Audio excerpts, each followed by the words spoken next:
Man, what's going on, everybody? It's still alive. We back with another one, man. We're gonna get right off into another Levi Nicks because this whole Ellen situation is fishy as fuck. I don't know much about it.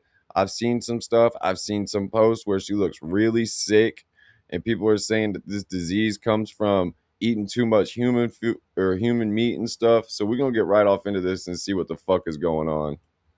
Its biggest secrets. Rosie O'Donnell is letting the world know what Ellen DeGeneres was really doing on Epstein Island. Both of them are ridiculous. Who thinks that antiquated way that you're going to find your love in a paradise island and it's going to last forever? When Ellen's daytime talk show became popular, the access to these elite circles became a real thing in her life, and Rosie watched it happen in real time. She saw her friend cutting ties with the regular people who knew her before she was a billionaire. Ellen started hanging out with people who flew private and attended private parties in secret islands. Rosie also knew exactly what she was trying to do, but she didn't say anything. In 2004, Ellen went on Larry King Live for an interview, and during the conversation, Larry mentions Rosie's talk show. This was Ellen's chance to stand up for her friend, but what she said there broke Rosie's heart. Larry King asked her, and Kelly and I were in bed watching it, and he asked her, whatever happened to Rosie O'Donnell? Her show went down the tubes.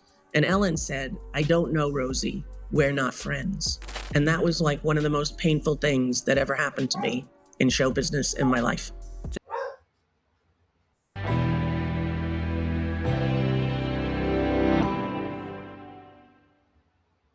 Imagine being able to build anything just by thinking about it. Meet Base 44. Just like that, 30 years of friendship was destroyed in a single sentence, and from that moment on, Rosie was done. Not just done with Ellen, but done It's from all the pizza that Ellen was eating. She can't remember nothing. being silenced. She knew things about Ellen's new lifestyle that nobody else did. She knew about her private trips, secret gatherings, and most importantly, she knew what was really happening on Epstein Island. I noticed right away there was a different culture about celebrity. Broke my heart to be in a business that creates and sells those lies for profit. You know, it was very heavy, to tell you the truth. And I knew in order I'll show you something that's real heavy, Rosie. Oh man, I'm sick. What's wrong with me? for me to be a good parent to this 12-year-old child that I've got to be around for 20 more years, I need to take care of myself. For years, Rosie just watched Ellen dance around on television, giving away prizes and pretending to be the kindest person. I'm gonna keep it a buck. She looks like an underwater bridge troll. I don't know what this look is diabolical. It is absolutely diabolical. And the whole time, that pain from the betrayal never went away. The way she treated me must be the way she treats others. And I felt, very betrayed. But then last year, Rosie made a move that nobody saw coming. She fled to Ireland, and once she got settled there, she posted a long statement on Instagram, and right there next to it, she put up a photograph of Jeffrey Epstein. That was her warning shot, and her way of telling the world that she was ready to talk about the stuff happening at Epstein Island, while exposing everyone who was part of that dark network. Ellen saw this coming and knew exactly what it meant. She knew what Rosie was holding her secrets, and in a desperate attempt to play nice, Ellen publicly shared Rosie's post with a caption that said, "Good for you, Rosie." After ignoring her for 20 years, rejecting their friendship on national television, and after blacklisting her from Hollywood, now Ellen was trying to act like a supportive friend. But her plan didn't work. The newly released Epstein files started connecting dots that nobody could ignore. Ellen's name was in those files, and people were starting to ask the questions that she had spent decades making sure nobody would ever ask. Ellen DeGeneres is named in the Epstein documents, and that part is real. Her name appears in the broader index of over 300 high-profile individuals that show up across the investigative materials. Flight logs, communications, third-party interviews, peripheral records. When Epstein files were released and people started going through them, what came out was absolutely jaw-dropping. Testimonies that completely shatter everything Ellen ever wanted us to. Out of all the people in the Epstein files and all the people that had been dealing with him and talking to him up until 2019, only one of them stopped dealing with him and went in and talked to the FBI about Epstein in the early 2000s before Epstein got arrested and got out of jail in 2009. That was Trump. Trump is the only one that went in and talked to the FBI and gave the FBI fucking all this. And he's literally the only one. All these other people didn't offer to go help. They knew shit or they didn't, and they were still around, and the FBI tried to talk to them, and none of them came in to talk to the FBI. But Trump did in like 2007 after he already kicked Epstein out of Mar-a-Lago and all these places. believe about her. The biggest common thread that everyone told me is that what goes on behind the scenes is a far cry from what the show represents in their Be Kind messaging. You can tell. Of course that's what it is. It's always that, bro.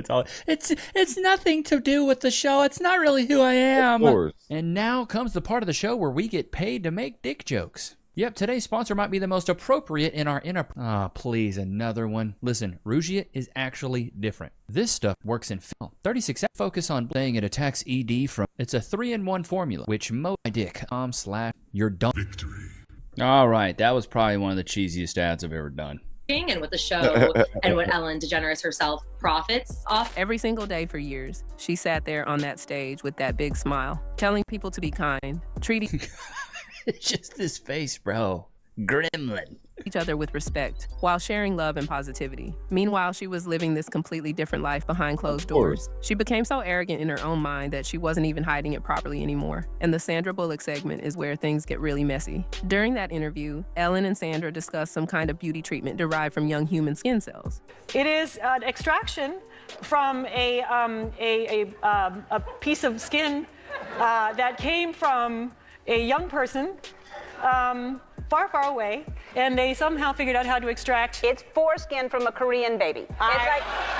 Yeah, it's the foreskin of a Cambodian child. And so we call it, I call it the facial, and I think when you see how good it is to your face, you too will run to your local facialist and say, give me the local facialist. Sandra Bullock, how out of touch are you, honey? You're about 60 years old and you look 40. This is so weird. Looking back at it now, it's clear they were hinting at these dark rituals on live TV because they never thought anyone would actually figure out what they were really talking about. But they were wrong, because the people who dug into this stuff also found connections between Ellen and the Wayfair cabinet scandal. If you don't know about this, let me break it down for you. Wayfair is this big online furniture website, and for a while there were all these industrial cabinets being sold for absolutely ridiculous prices. We're talking tens of thousands of dollars for something that should have cost maybe a few $100. And guess what? The cabinets were mysteriously named after real children who had recently gone missing. Many online theories claim these were being used for money laundering, but not just that. Reports suggest there was actually illegal human transportation involved with this whole thing, like moving people through these transactions, and Ellen was reportedly tied to all of it. Then there's the set design thing, where people went back and compared the actual buildings on Epstein Island to the set of the Ellen DeGeneres show, and the resemblance is quite obvious. Show them the image of the temple that was on the island. Look at it. Oh, well, you know where that is too, right? It's a similar image to that, right? No. I know Jamie does. What is it? It's on the set of a famous talk show that's now not on anymore. Oh, Ellen? Was that Ellen? He knew immediately. Really? Ellen didn't just have a television studio. She built a replica of her dark sanctuary right there in Los Angeles with the same architectural elements and the same creepy vibe. When Rosie started making moves and signaling that the truth was finally coming out, Ellen knew exactly what was about to hit her. She understood that everything she'd built, everything she'd protected for all these years, was about to come crashing down. And let me tell you what happened next was pure panic. Ellen knew she had to move fast. She'd been through public backlash before. We all remember when her show got exposed for being this toxic workplace environment. She lost deals, sponsors, and she called that whole situation being kicked out of show business like it was some minor inconvenience. But she knew her involvement with Epstein's circle was completely different. This wasn't about people thinking she was mean to her employees. This was about something that would put her in front of a judge. The clock was ticking and she needed to act before the government could freeze everything she had. Her bank accounts. So she's like, I'm gonna flee to Scotland. Dude, this is my whole thing. I knew Ellen was going to be a piece of crap because, I mean, let's keep it a buck. Anytime I've had a female manager in chat, put a 1 in the chat if you agree. Anytime I had a female manager, it was always really bad. They were always super rude. They abused their power. I've never really had a good female leader at a company. They've always been kind of awful. There's a lettuce hierarchy, and this lettuce is queen. When I was a teenager, like worked for a landscaping company, grew up working on farms. Like I never worked for a female. Assets, all of it could be locked down at any moment. So she started doing what other celebrities have always done. So I'm going to start selling. There's about a 8-year gap where I didn't do nothing because I was doing other shit and making my money other way, and now I'm trying to change my life around and go a different route, you know what I mean? But some things that I consider art. because, you know, there aren't. It just depends on if you're the first to put it out. That's how you kind of establish something. This wasn't some casual auction where you wait for the right buyer at the right price. This was a desperate fire sale, dumping pieces as fast as she could find someone willing to pay. She managed to move $10 million worth of art, including works by Jean-Michel Basquiat, a famous painter whose pieces sell for millions of dollars. She also sold these custom sheep sculptures by Francois Xavier Lalande that were valued at around $1 million each. Selling that stuff must have been like ripping out pieces of her soul, but she didn't have a choice. If she wanted any chance of staying free, she needed liquid cash, and she needed it now. The California Blufftop estate went on the market and sold for a staggering $96 million. Jesus! Dude, I just need like 1 M. I'd be happy with having 1 liquid M. 96, God! Was the major piece of their estate portfolio in the United States. They were wiping their hands clean of everything in the beach bungalow in Montecito. That one was a whole saga in itself. Originally listed at $29 million, then pulled off the market because they thought they could get more. Then relisted at $33.9 million when they had second thoughts. But as the panic set in and the reality of what was coming became huge, they dropped that price right back down to the original $29 million. They just wanted someone to buy it quickly. They didn't care about making money on the deal anymore. They just needed the cash in hand. And according to TMZ, she has moved 2 hours outside of London. When they landed, they knew they couldn't just disappear without some kind of explanation. They needed a cover story, something the public would accept without asking too many questions. So Ellen decided to blame it on the presidential election results. She claimed she was disillusioned, that America had changed in ways she couldn't accept, that she needed to get away from all the chaos. A source close to Ellen and her wife, Portia de Rossi, told The Wrap that the couple has placed their Montecito home on the market and have decided to relocate to the Cotswolds in England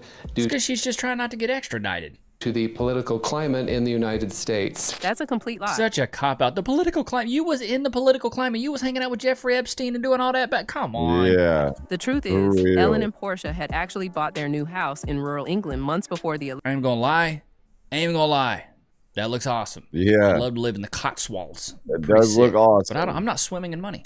Election even happened. The whole political narrative was just a convenient excuse to hide what they were really running from. They weren't fleeing because they were upset about election results. They were fleeing because they knew the Epstein files were about to drop, and they were terrified of what would happen when the authorities started coming for them. Before all this Epstein stuff even came out, the cracks in Ellen's perfect image had already started showing, and honestly, that earlier scandal gave us a preview of who she really was behind the scenes. It was a preview that most people didn't take seriously enough at the time. Back in 2020, things started unfolding. Multiple investigations into the Ellen Degeneres show revealed a workplace culture that was absolutely toxic. Employees described working there like being in some kind of authoritarian regime. They were actually forbidden from making eye contact with Ellen herself. One makeup artist was quoted as saying that when he tried to make small talk with Ellen, she supposedly said, "Who do you think you are? Don't look at me." But here's... I mean, that's wild, but also wearing a diaper outside. I never understood that, dude. Never, because I was living in Austin at the time when COVID was hitting.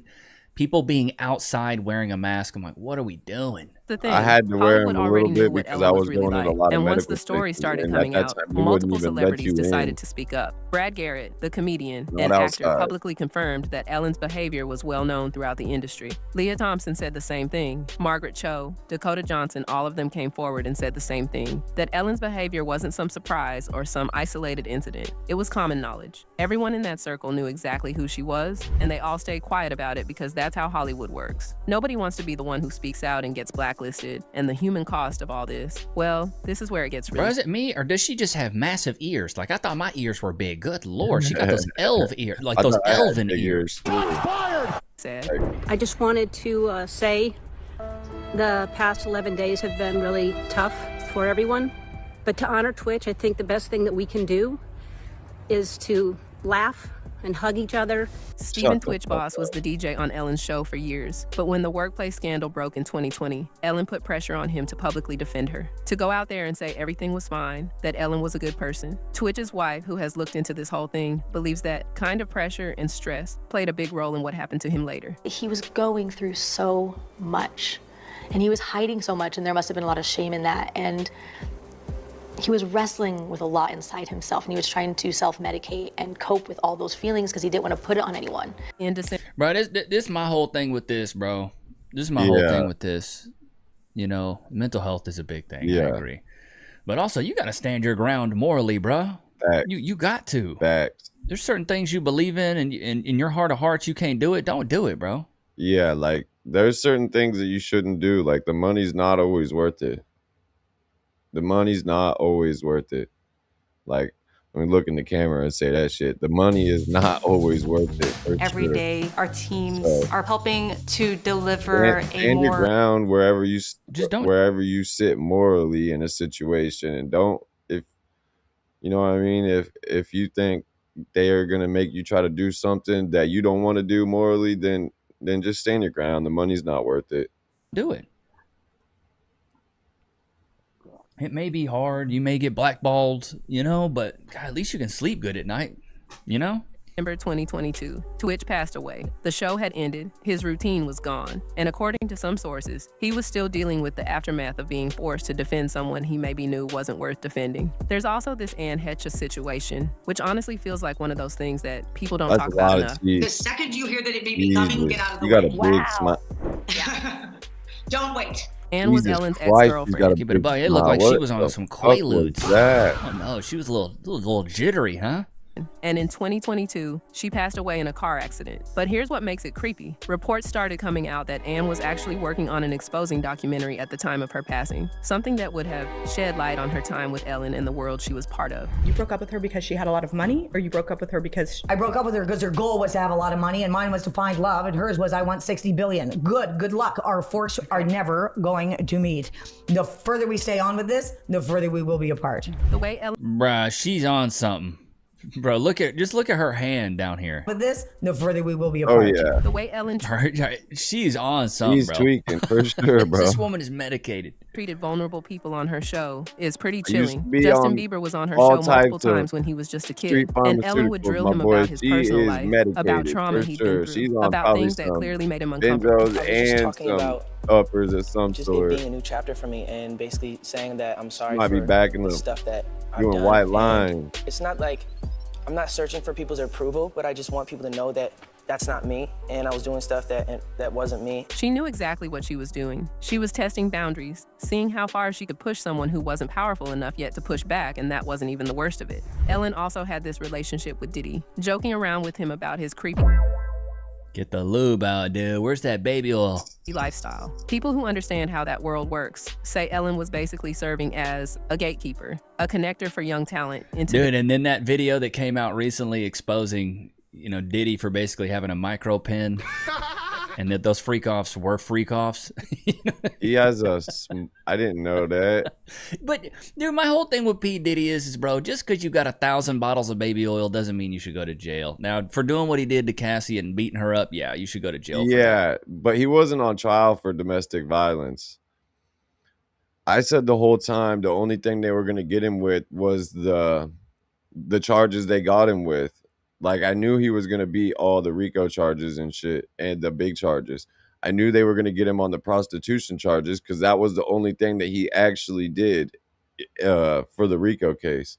Yeah, he's a freak. Yeah, he's a piece of shit. Yeah, he should have went to jail for what he did to Cass. But on the case that he was on, I looked at the evidence and instantly knew, yeah, he's only going to get the prostitution charges. I don't think you should never put your hands on a woman.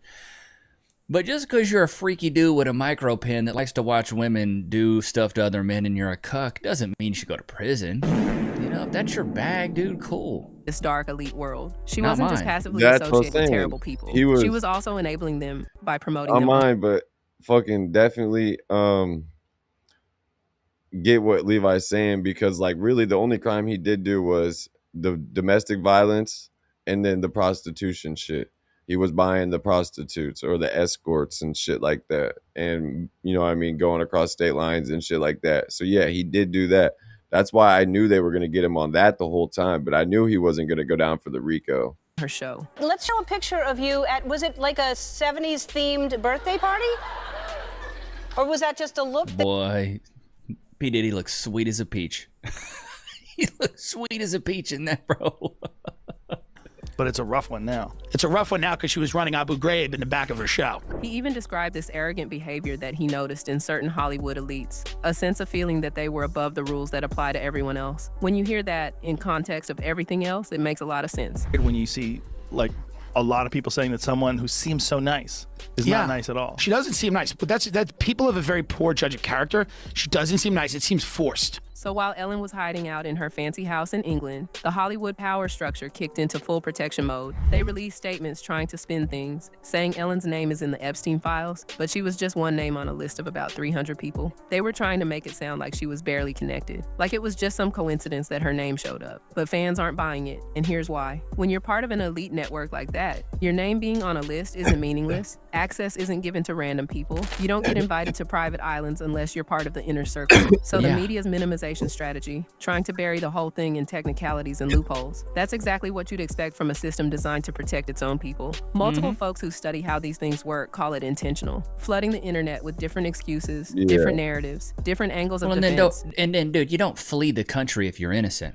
Yeah. You know what I mean? You don't leave if you're innocent. It's just like you don't deny an interview or you don't deny the lie detector test if you're freaking innocent. You take it. You stay.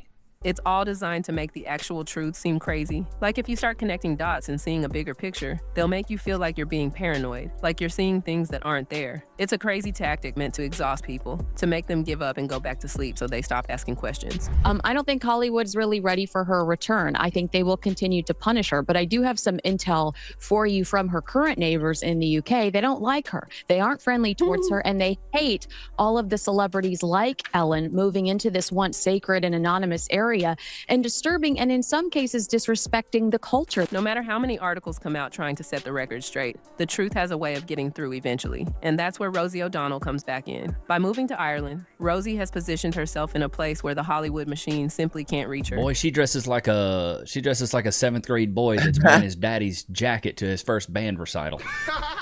What is this? Positioned herself in a place. God, how y'all got all this money and still? Yeah, some of the celebrity fucking outfits are insane to me. Still can't dress right. Where the Hollywood machine simply can't reach her. She's outside their jurisdiction. You can't even smile right, Rosie. Now I don't know nothing about Rosie's controversy. Is she? I mean, are we pro Rosie? Or we? I don't know. You know, what is she?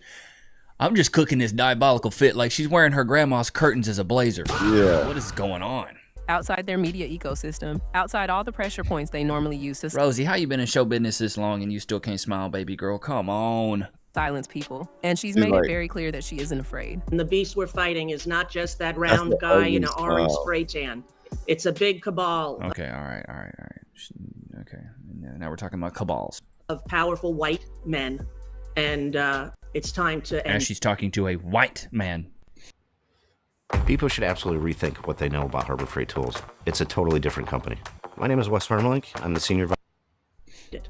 When she posted that Epstein photograph and then held her ground against all the backlash, that sent a very clear message. She wasn't going to be intimidated. She wasn't going to back down just because powerful people wanted her to stay quiet. And there's something almost poetic about this whole thing. While Ellen was selling off her art collection and her historic properties and running to another country in the middle of the night, Rosie was building a new life somewhere that felt safe. She said with her actions that she wanted to live in a place where human decency still meant something, a place far removed from the sick rituals and the corruption and the lies. And I think that's the real story here. It's not just about what Ellen did or didn't do. It's about the fact that someone who knew the truth for 30 years finally decided that keeping quiet wasn't an option anymore, no matter how powerful the people she was about to expose happened to be.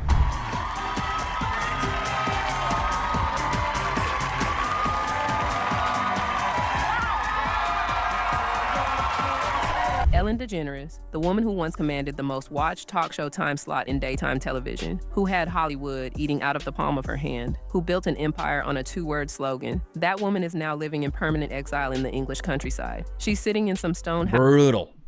The fact that you got to live in that, oh my God, the brutality of it all. I don't know about you guys. This is the goal. That's insane. It needs some yard work, but that is insane. Like, good Lord. This is the goal, is to live in the country. I don't know about you guys. I want some acreage. I want a ranch. I've been watching a lot of Yellowstone. I'm really feeling my Texas roots recently, and I really would love a ranch with just a whole bunch of land and a big house on it and a pool and a place to fish, place to hunt. That'd be nice, dude. That'd be awesome. house in the Cotswolds, far away from the bright lights and the studios love and the cameras that made her who she was. And the worst part for I her, don't have she knows plans. that no matter how hard the media machine tries to spin things, the truth is out there now. We don't have to wait for a court ruling or an official verdict or some legal smoking gun to know. Hunting, fishing, all that shit all the time. Like, fucking literally I got ground. It's just farmland around me and shit. I got my own big ass shed outside, like bunch of yard, big ass yard, fucking big ass backyard for the dogs. Like, yeah, I love living in the country. What happened. The evidence is in her actions. Think about it. Would an innocent person sell $10 million worth of art in a fire sale? Would an innocent person dump their historic properties and flee to another country in the middle of the night, telling friends they never plan to come back? Would an innocent person liquidate everything they own and run like that? That's not what someone does when they're being wrongly accused. That's what someone does when they know exactly what they did and they're... Exactly. Dude, put a one in the chat. I think Ellen DeGeneres is 100%, you know. She 100% did that. She's in on. She was doing something. They was eating a lot of pizza. She's eating a whole lot of pizza, brother. I don't know, man. This is another reason why, because we did an episode on the Supergirl stuff. This is another reason why I think people are drifting away from Hollywood. These people are so detached. For sure. And then they make an ungodly amount of money. You guys have seen how well I do on YouTube, which I'm very blessed, and I have to thank you guys for that. I'll bring up my past communities tab here just so you guys can see. Let's see if this comes up here.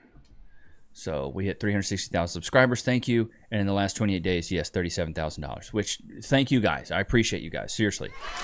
You changed my life. The reason I'm transparent about it, though, I'm about to is hit because you guys are the reason I'm able to make that kind of money. It's not. I appreciate everybody that watches. It's not like I did it all on my own. Nobody's there to help me. You know, you got to have a community. Anybody that ever has liked one of my videos, if you watch this stream, I appreciate y'all for real, because like I'm almost to 500,000 views on my page, almost to 500,000 views. I've done 3 million views in the past 90 days on Facebook, 1.6 million views on Instagram this month. Like, I'm not even close to where he's at, but it's starting to come together for sure.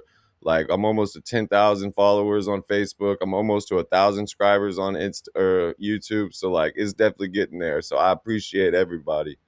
To be successful on YouTube, and without a community, you're just making videos, maybe for yourself, which is cool if you want to do that. But I did this so I could be successful and help my family. So facts. It's a lot deeper for me than just, oh, I'm a YouTuber. You guys have helped my family. You guys have allowed Cass to retire. You guys have allowed me to provide a life for my wife, my daughter, and Loki. That's on a whole other level. And I don't think... And I know I say this, I know I say thank you and I appreciate it, but I don't think you guys realize, like, my life has been changed, and it's because of you. It's because of you guys. Yeah, facts. Without you guys, none of this, I mean, I hate to say this, but none of it matters. These are just videos. Without the support and the love from you guys. And so, I feel like in Hollywood and with celebrities, they lose. Like I said, I haven't made nothing off YouTube yet, because once I get to 1,000, then I can get monetized.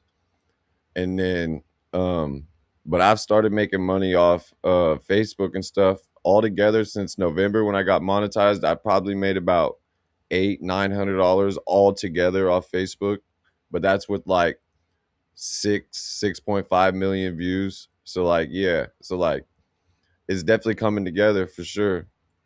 That human element, because they're getting paid ungodly amounts of money. Am I getting paid a lot? Yes, that's a lot of money. $37,000 in the last 28 days. It's more money than I thought I'd ever make. But that's a freaking drop in the bucket compared to what some of these celebrities are making for a movie. You know, Denzel Washington's making $20 million for shooting a movie for 4 months. That's insane to me. I'll be lucky to make $1 million in a whole year. Look at some of the soccer players. Erling Haaland. This dude is making like $200,000 a week. Insane. And I think that's on the low end. I think it's closer to $300,000 a week. These dudes are getting paid hundreds of millions of dollars to kick a ball. It's crazy. Look at Robert Downey Jr. I think he made like 70 or 80 million for like Marvel's, what was it, the last one? Infinity Wars or something. These people are getting paid ungodly amounts of money, and I think they forget where they came from. Yeah, it's insane. I think they forget how much money they make. And just so you guys know, I don't know when this video will air because I haven't scheduled it out yet.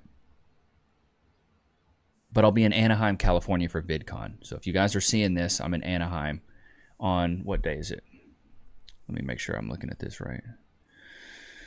The 25th, 26th, and 27th, I'll be in Anaheim. And if I posted this video too late, oops, sorry. My bad. Maybe. But yeah, dude, I think celebrities are just so freaking out of touch. Yeah, dude. they're so out of touch. Way out of touch. They don't realize where they came from.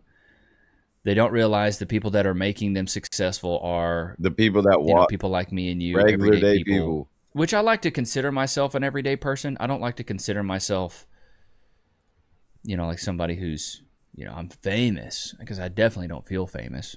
I don't go out and get noticed all the time. The only time I get noticed is if I go to like a bigger city. But well, I live in a small town, so Hollywood. It seems like they're assembling a team right now. I'm not going to other cities. What a team right there!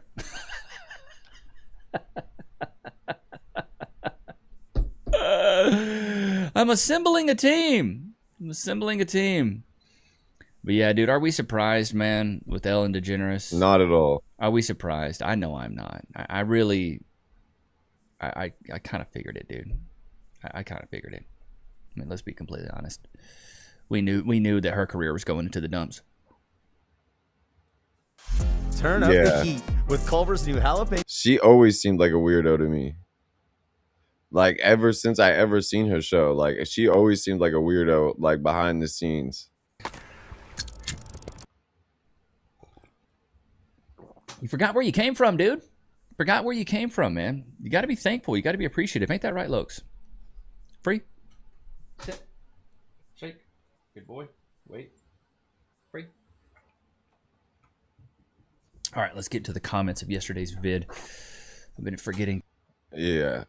We don't got to wait for this part because you guys haven't watched yesterday's video. But if you guys haven't checked out the other streams, bro, of Levi yet, bro, there's a whole bunch on my page. A lot of them, there's several up to like 500, 700, 800, but there's a couple of them that are up to like 1.7, 1.9, 2,000 views and shit like that. So make sure y'all go check them out and shit. There's a whole bunch of other types of shit. I'm just kind of reacting to stuff that I find enjoyable. So if you guys have any like suggestions or anything, drop them in the comments below. Like, not in the live chat on the side because that disappears. Drop them in the comments below if you have any suggestions. All right, peace out, y'all. I appreciate every one of you.